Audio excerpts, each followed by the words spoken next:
Yo, what is going on YouTube? It's your boy Dan, aka aDrive. But guys, the Minnesota Vikavolts draft breakdown for WBE Season 3. If you guys haven't seen the live draft stream, that should be uploaded to the WBE YouTube channel, which I'll have in the description below. I encourage you to check it out, man. We did the live draft stream on twitch.tv/aDrive. Myself and Joey teamed up, and we did the awesome draft stream, and then I uploaded everything over to YouTube. So if you missed the draft, you want to just kind of see the draft live or whatever, see some picks, see the hype of the announcements, that's awesome. Otherwise, you can check out my draft breakdown right here, so be sure to hit that like button down below and subscribe if you guys are new. I am very hyped for the WBE this season. It is going to be a lot of fun.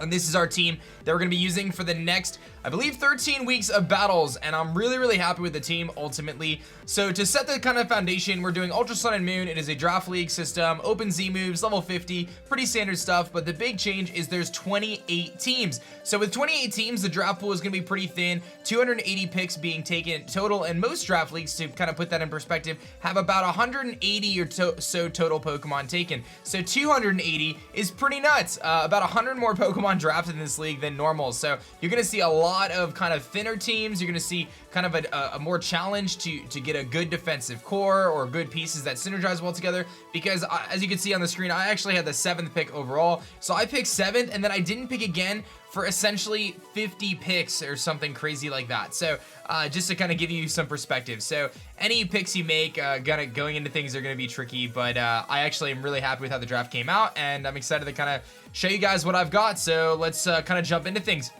Looking at the draft and the draft pool, having the 7th pick overall, I knew I needed to pick something that was going to be pretty strong and just overall really good. I was looking at things like Mew, and I was considering Mega Scissor because I thought that if I could build a rain team, then that would be super good in this format, where if I just snag something, you know, really early like rain, like Pelipper, then it's going to dissuade other people from wanting to grab it. So my actual thought was, if I had a later pick in the first round, I was going to grab Mega Swampert at Pelipper. That was actually my original plan, but having the 7th pick, I just didn't feel like it was worth grabbing Mega Swampert at Pelipper in a situation where I had a pick that was going to be worth way more than that. It's an early pick, so I have the Mews and the Tapu Finis and things like that. Victini was definitely on my radar, but you're going to see that I obviously went with Kyurem-B. Now, this is a monster that a lot of people have wanted me to draft for a very long time. It is considered the most fearsome, or one of the most fearsome wall breakers in Pokemon, especially in draft league format. It sports an incredible 170 base attack stat, which can shred through opposing teams, and its only big weakness, it's really, I guess it's got a few drawbacks. In terms of its speed, is only 95 base, which isn't terrible. It's going to be way faster than any defensive Pokemon, that's for sure. I guess the big drawback, and it doesn't have a really good physical ice move. You're kind of resorting to using a move called Freeze Shock, which is an insanely powerful ice type move, but it's a charge move. So you have to kind of use it, and similar to Solar Beam, it has to charge. However, you can use that with the ICMZ and get the Sub-Zero Slammer and just absolutely decimate things. There's very few Pokemon that can actually live a Sub-Zero Slammer, and if used properly, Kyurem-B can actually give you a free KO pretty much every time it's sent out. It's got, just like I said, a massive attack stat, and it's got a good amount of tremendous bulk. I love the fact that it doesn't have a 4 times weakness like most dragons do, or a lot of dragons do, and it's tremendous bulk, including its HP, its defenses, just very naturally bulky. Good with substitute, gets roost for recovery, and it just hits, like I said, like an absolute truck. And I mentioned it not having a really good physical ice move. Well, it has Ice Beam and Blizzard, so it can run special sets, as well as running ICMZ with Hail. You set up the Hail, you boost your speed, and then you just start clicking Blizzards, and that's a really cool strategy as well that should not be forgotten, because it can be really strong. Like, Kyurem can definitely be pretty strong with ICMZ just in general, and it can also run other Z moves, got good coverage and stuff like that. So it's just an absolute monster, and I think a lot of people would agree that Kyurem-B is considered to be one of the most fearsome Pokemon in the format, especially in a format with 28 teams, because the teams are going to be a little thinner. There's not going to be, most teams aren't going to have a really good Steel type. A lot of teams are going to have kind of a weaker Fairy type. So those are some things that generally slow Kyurem down, but he can pretty much shred those things now. So I'm really excited about Kyurem-B. I have no regrets about this pick, and like I said, I really like my draft. I feel like I did super duper well drafting, so I feel super good about that. But anyway, kind of like I mentioned, I had Kyurem, and then I had to wait like a tremendous amount of time for my next pick. I was looking at a number of different things. I was considering like Forretress and Primarina together. I thought that that would be really cool, because my next 2 picks are relatively close, right? 7, I had the 7th pick, so I have like the 50th pick, and then like the 62nd pick or whatever. I'm just making stuff up. You'll see him in the bottom of the corner here in a second. So I knew I could pair 2 Pokemon together, so I figured, why not grab a Fairy and a Steel type? If I can snag 2, that would be really good. I'll have a good Fairy Dragon Steel core that gives me like a really good starting point for this team, especially like I said in an extended format of 28 teams where things are just going to be a lot more thin. So my next pick was actually Skarmory. Skarmory does fall into the tier 1 as well, so I never really talked about the tiers, but we each grab a Mega, tier 1, tier 2, tier 3, tier 4, tier 5, and then 4 free picks, which are 400 points total. Your Mega can influence your pick, your free picks, but the free picks don't just mean grab whatever. There's points that can find those picks. So by grabbing Skarmory, that takes away some of my points for later, but it gives me one of the premier defensive steel Pokemon of the game and just one of the premier physical checks in the game. It has the incredible typing in steel and flying. It's got the ability to set stealth rocks, get the ability to remove hazards, can set up spikes, can whirlwind and phase, can roar, again can heal, can just sponge all the physical hits in the world, and can actually be offensive too. A lot of people forget that Skarmory does. See, I was pick 50, I guess. Skarmory actually gets Swords Dance. It gets weak armor as an ability, which allows it to boost its speed if it gets hit by an attack. So offensive Skarmory is a thing as well, but generally it's going to be used defensively, and it's a very good piece with Kyurem-Black in terms of the fact that, you know, Skarmory is really weak to just electric and fire type moves. Kyurem resists the electric type moves. It doesn't care, the fire type is neutral, but it's not a huge deal there. But it's just the best, like, Skarmory's just insane, right? So just really glad I got it. Again, gives me a reliable rocker and just a really good, you know, steel type that I can have. But I paired it with Florges, and I'm so happy about that because I really, I mean, after I picked Kyurem, I'm like trying to figure out my Fairy Dragon Steel. As I mentioned, I was looking at Fortress, I was looking at Primarina, I was looking at Lucario, all sorts of stuff, and I'm thinking to myself, like, how can I get the best core I possibly can? And I honestly feel like I nailed it, dude. I'm so happy. Pick 63, Florges, man. This is probably the best fairy type left at the time, in my opinion. A lot of the ones already got taken, Togekiss is already taken, things like that. And honestly, Florges is perfect for what I want. It's got a massive special defense stat to kind of complement Skarmory's physical defense. I love the fact that Skarmory is immune to, you know, poison and resist steel, and Florges obviously doesn't want to take those hits. You know, Skarmory protects Kyurem in a couple ways, and any special, you know, hidden powers and things like that are going to do absolutely nothing to Florges because it's so bulky. Florges also provides me with a secondary defogger, so I can actually remove hazards with Florges, just like I can remove hazards with Skarmory, which is something that's very important for Kyurem-Black. It doesn't want to take that 25% from Stealth Rocks. It gives me Witch support, so I can heal up the team. I can use Aromatherapy to clear off those burns. I've got some powerful Moonblast. It gets some Grass type moves. It does get Psychic as well. It's kind of some interesting coverage, and you can't sleep on the fact that Florges can also be offensive. Again, generally looked at as being a more defensive type Pokemon, but I faced against Choice Scarf Florges before. It can run Calm Mind. It can actually be pretty scary, and in both situations, both Florges and Skarmory, they can function as the opposite walls. So Florges can be physically defensive and Skarmory can be specially defensive. They just really shine in the other way because their base stats are so high. But just in general, I feel like this combination of Pokemon that I started this draft off with was really good, and I feel like I remember reading the chat, you know, as we were drafting, and people were just like, oh my god. I'm not talking about the draft, I'm talking about like the coaches. The other coaches were just like, damn, that is not fair. How did you get Kyurem-Black, Florges, and Skarmory? And I don't know, like, I'm not sure how it's gonna actually play out when the battles start, but I'm telling you, on paper, this just looks absolutely phenomenal.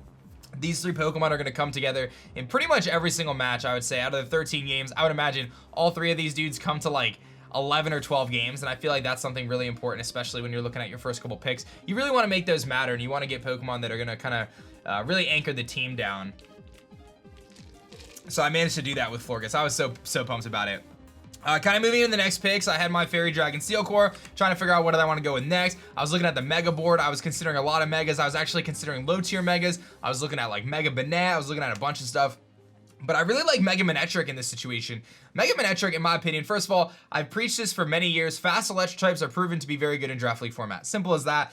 Electric types being able to Volt Switch around and give momentum are just massive for your team. Most teams in a 28 format aren't even going to have a ground type, or maybe just have one ground type, and I can definitely prep for that in that consideration. Kyurem-Black shreds ground types. Skarmory doesn't care about ground types. You know, as I mentioned, that steel weakness I had a little bit of, you know, Mega Manectric resists that. I resist those electric type moves for Skarmory, also very nice.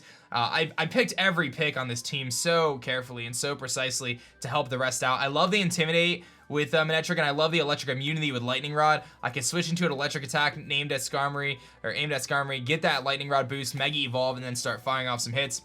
Manectric has a massive 135 base speed stat. Its special attack is also 135, I believe. It's pretty decent. That's a really good special attack. He doesn't have the ability to run like a Specs or any items aside from its Mega Stone, so unfortunately he does lack a little bit of power sometimes, but most of the time it's good enough. And he's got okay natural bulk, but paired with Intimidate, very nice. And again, just being able to Volt Switch around I think is very advantageous for this team, especially when you're looking at a Pokemon like Kyurem-B, who absolutely wrecks things and just needs opportunities to come into the field of play. So really excited about that. One thing I wanted to mention about Manectric that I love is the fact that it does get moves like Magnet Rise, which is super duper cool. Its only weakness is ground types, and you can Magnet Rise above those and really shut your opponent out in kind of a weird spot. So I think it also really benefits from the Wish support that Florges can provide. Now the next pick, I wanted to grab a little Shaman here. I had previously drafted 4 Pokemon I've never used before. Shaman is a familiar friend for the Vikavolts and just my teams in general. And to me, I'm thinking at pick 119, how do I pass up Shaman, dude? Shaman is such a well-rounded, just awesome grass-type Pokemon. It's got a tremendous amount of bulk, base 100 across the board. I love the speed tier that it gives me just above Kyurem-B. I think 100 is a really good point to make sure you're at. I love the Leech Seed support for the team. I just love, like I said, the fact that Shaman can actually be a very good wall breaker as well. People often think of it as a defensive Pokemon, but it can be very offensive because of Seed Flare. Seed Flare being a just tremendously spammable grass-type attack that has a massive chance to lower special defense.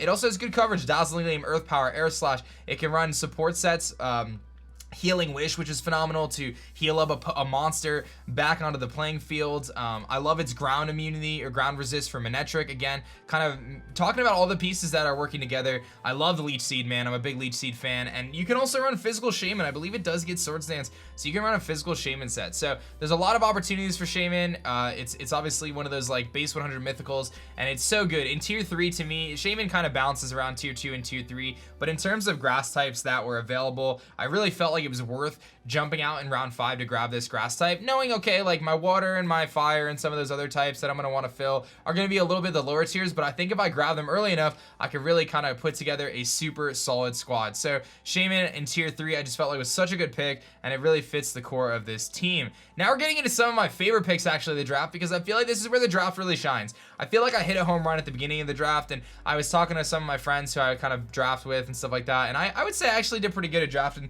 most of this team by myself. But I was kind of getting some advice and stuff, and I just said to them, guys, I feel like I have such a good start right now with this draft. I don't want to mess it up. You know, we're halfway through. I don't want to mess up this draft right now because it's so good. I feel like I've done so good. How do I not mess this up? And I decided to go with Talonflame here in tier 4 as my fire type. And Talonflame has had a massive fall from grace from its X and Y days of Gale Wings being insanely powerful in the OU tier, but a lot of people forget that Talonflame still has a lot of things going for it.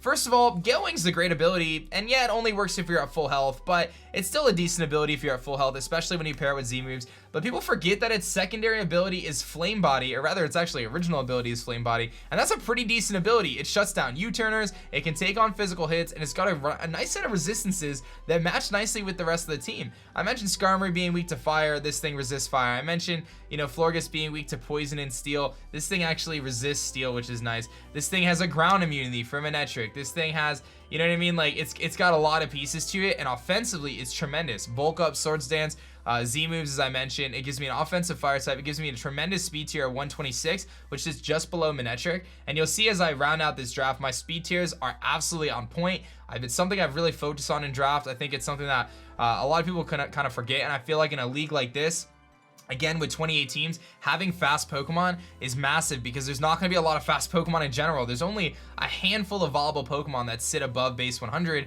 especially when you get to the 110 and above. So I felt like Talonflame was just such a good fit, dude. I think this thing is going to be really good on this team, man. I really do. I feel like I've got the right support pieces to make Talonflame really good, and I feel like I know it's got that massive stealth route weakness. I get it, but when I have a Florges and a Skarmory that can really pair well together, keep those hazards off the field, I feel like that's really valuable. Both of them can run defog reliably. I really don't have a stealth route weakness otherwise, like Kyurem has a weakness, but it's not that big. Yes, Talonflame is going to be one of those Pokemon that's going to attract Stealth Rocks, but if I can keep them off the field, this thing can be really, really good. It's a great lead Pokemon as well, just leading off and just clicking, you know, a massive, you know, kind of supersonic Sky Strike. So Great Z Crystal user. It gets U-turn as well, which I like for Manectric, and it's just blistering fast. So I felt like Talonflame. I'm a big believer, man. Maybe it won't be as good as I think, but I really do think Talonflame could be a super impactful Pokemon this season for WBE. I'm excited to use it, man, because I genuinely feel like it's a lot better than people think it is.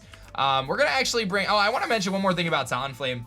I used Moltres in the past, and Moltres is the same typing, a little bit slower, a little bit more specially based, but I put in a lot of work with Moltres, if you guys remember, so I think I can do the same with Talonflame. Anyway, I'm gonna grab Gastrodon here, and this is the pick. I would say that this is the pick that was probably one of the most, it's hard to say the most important, but like when I look at this team as a whole, I feel like Gastrodon is the glue, pun intended because he's a little snail, is the glue that this team needed, man. Like, it adds so much to this squad, it is insane. And at first look, you might be like, oh, it's just a little snail.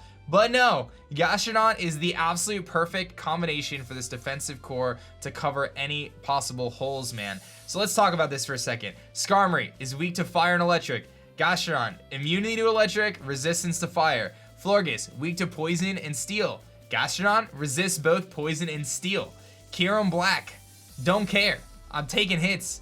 Resisting Talonflame's, you know, if Talonflame has that rock weakness, Gastrodon resists it. I only have one weakness, which is to grass types, and you can see I have plenty of things to cover grass types. Skarmory, Talonflame, Shaman, Kyurem, they don't care about grass types. Mega Manectric covers grass types with Overheat and Flamethrower. I mean, Gastrodon is just the perfect fit, and it gives me a 4 times weakness in grass, which also helps out Talonflame because that may detract from HP Rock and force people to run HP Grass. Because I personally think when you look at this team, you're like, wait, I gotta make sure I don't just lose to Gastrodon, because Gastrodon can just sit there and recover. I also want to point out the fact that I have a Gastrodon, a Skarmory, a Talonflame, a Shaman, and a Florges, all of which can heal themselves, which I love. Recover, you know, rest on Shaman with Natural Cure, Wish, Synthesis, Roost. So many opportunities to heal this team. This is a very bulky team, kind of going back to my roots of bulk. I got a lot of bulk, but I love Gastrodon on this team. Those who don't know, Gastrodon does not get Stealth Rock, so it can't set hazards, but it does get Recover, it gets Earthquake, it gets Scald, it gets a bunch of cool coverage options, and it only has one weakness and a lot of natural bulk. So it's a really cool Pokemon. It also has a water immunity and Storm Drain, which I love. So those Scalds that could be aimed at Kyurem-B, Gastrodon does not care. He just sponges them right up and gets a special attack boost. So just a really cool Pokemon in general. I think Gastrodon's gonna be massive for me. And again, I feel like this is the piece, the glue piece that really finalized that defensive core and just made my team very difficult to prepare for. Now we've only got 3 picks left. I'm actually gonna grab Lycanroc Dusk here as my 8th pick and 218th overall. And I gotta say, this is one of the Pokemon that I feel is most slept on in Draft League format. I wanted the secondary Stealth Rocker because I felt like Skarmory being my only rocker was probably a bad idea. You know, I'm okay with going into it with Skarmory doing that because Skarmory is a very good Stealth Rocker. It's a very good hazard setter, so I'm not super concerned about that. But Lycanroc is one of those Pokemon that, you know, realistically, it can wreck teams, dude. I used it one other season before. I think I brought it to 7 games. It had 11 kills and 1 death, if I'm not mistaken, to just give you an idea of the impact this thing can have. He's got one of the best priority moves in the game in Excel Rock. Excel Rock is a stab, 40 base power rock move that gets boosted by its Tough Claws ability, which makes him a massive threat. You could just run Choice Banded or Life Orb Excel Rocks and just clean the game with that. But you can also break opponents' teams with Choice Banded or Swords Dance. If you can get a Swords Dance up, you can just click, you know, Drill Runs and Stone Edges. It gets Crunch, it gets the various Fangs, which is very nice. Again, I mentioned the Swords Dance set. There's also a set you can run with Focus Sash, Lead, Stealth Rock, Endeavor. So you basically, I think it gets counter too. So you can get hit to your Focus Sash, you can counter, you can Endeavor. I'm not sure if only the Midnight one gets counter, but I know it gets Endeavor. But you can run Sash, Endeavor, set up those rocks, and then just firing off Endeavors and Excel Rocks and just like really mess up your opponent's strategy, especially for a lead rocker. So a lot of versatility out of Lycanroc. I think this thing is super duper good. Again, we're talking about speed tiers, 110 speed. So I'm sitting at 135, 126, 110. I'm gonna add to that right now. Let me just talk to you guys about Alolan Persian here, sitting at 115 speed. 135, 126, 115, 110, 195, and then it goes from below there. But Persian, Alolan Persian, man, I am all about this thing. In a format where there's not a lot of dark types, first of all, dark types are very good. There's gonna be a lot of psychics because there's just so many psychic Pokemon in the game. Persian really helps with that, but Persian's got a couple great abilities. It's got Fur Coat, which magnifies its defense stat up quite a bit. It's also got Technician, so you can run like a Nasty Plot Technician set with Hidden Power. It gets things like Water Pulse and Shockwave and all sorts of funky stuff to kind of run with that, so it can be offensive as well. but you're gonna see me use it with its signature move, Parting Shot. Only 3 Pokemon that I know of get it: Pangoro, Persian, and Silvally. Parting Shot is one of the most effective pivot moves in the game. Being able to switch out from your opponent and lower their attack and special attack stat while you switch, providing momentum for the team, and also giving you setup opportunities, which is massive when you have things like Lycanroc Dust, which want to click Swords Dance. You have things like Kyurem-B, which love to get up substitutes. Persian is just a really cool Pokemon. It also gives me a knockoff user, which I previously was kind of lacking. And just a really good dark type in general that can do some kind of annoying things. It can taunt, it's bulky enough, and it can do a lot of different things. And again, Darkinium Z Parting Shot is phenomenal as you switch out, lower the stats, and then switch into something and heal it all the way up. So these are a lot of tech options that are super good, especially for things like Kyurem-B, which definitely can get chipped down throughout the match and could really appreciate that kind of healing support. So Alolan Persia, man, I was so pumped about it. And our last pick here, I was so nervous it was going to get taken, but I'm really glad I got it, and that is Pissimian. Now, Pissimian just recently got access to its hidden ability Defiant through Pokebank. Defiant makes it so if you get a stat lowered, you actually increase your attack by 2 stages. So if someone uses Defog against me and I switch my Pissimian in, he's going to get a massive attack buff. Same thing with Sticky Webs and Intimidate and all those different things. It actually helps Pissimian out. But that's not really why I drafted Pissimian. I drafted Pissimian because I wanted something in that speed tier. It's 80 base speed. He's got tremendous coverage, man. Not only just close combat, but it gets U-turn, it gets Gunk Shot, it gets Knockoff, it gets Earthquake, it gets Stone Edge. It gets a lot of coverage options, including some of the punches and stuff like that. Just a super versatile Pokemon in terms of his coverage, and people forget about the fact that it's got 120 base attack and I believe 100 or maybe like 90 defense, 110 HP. His physical bulk is like really good. His special bulk lacks, and his speed is a little slow, but he's a great Choice Scarf user, and he can hit really, really hard with those close combats, and fighting types are always welcome. So that was my 274th pick, man. Pretty wild. But that's going to be our squad, man. I am so stoked about it. I don't know what our record's going to be. I have no clue. There's some real good competition in this league. But I got to say, when all is said and done, I am very happy with this team. In a 28-team draft, I feel like I absolutely hit a home run. Kyurem-B, Florges, Skarmory looks phenomenal. I love the Gastrodon sitting between Florges and Skarm. I think Talonflame is going to be secretly insane. I think Mega Manectric has so much potential in a league where not even every team even has a ground type to begin with. And then I love Pokemon like Shaman, Lycanroc, Persian. Those Pokemon can be really, really effective and really strong in this format. So I'm really excited about it. I said really a lot, but hit that like button down below. Let me know in the comment section below, what pick do you think is the most influential on the team? And what are you most excited to see? What do you predict my record to be? I believe we are playing 13 games if I'm not mistaken. Yes, 13 games. So let me know, will I go 10-3? Will I go 12-1? Will I go 13-0? Will I go, I don't know, 7-6? I don't know, man. Let me know your thoughts in the comment section below. I'm going to make a prediction that I'm going to say 10-3. I think 10-3 is a really good record. I'd be pretty happy if you told me when the season was over I was 10-3 and in playoffs. I think we could do better than that. If we go a little bit lower than that, I'd be a little disappointed, but I think 10-3 is actually a really good number. I think this team is very good. But let me know your thoughts, guys, and thank you so much for watching the WBE Minnesota Vikavolts, man. Love this team, man. I'm sure you guys do too. If you haven't checked it out, go subscribe to the WBE channel as well. There's going to be analyst videos, including coach interviews and all sorts of stuff going up ASAP, so keep an eye out for that, and you can check out the draft stream there as well. My name is Dan. I also go by aDrive, and I'll catch you guys on the next one. Peace.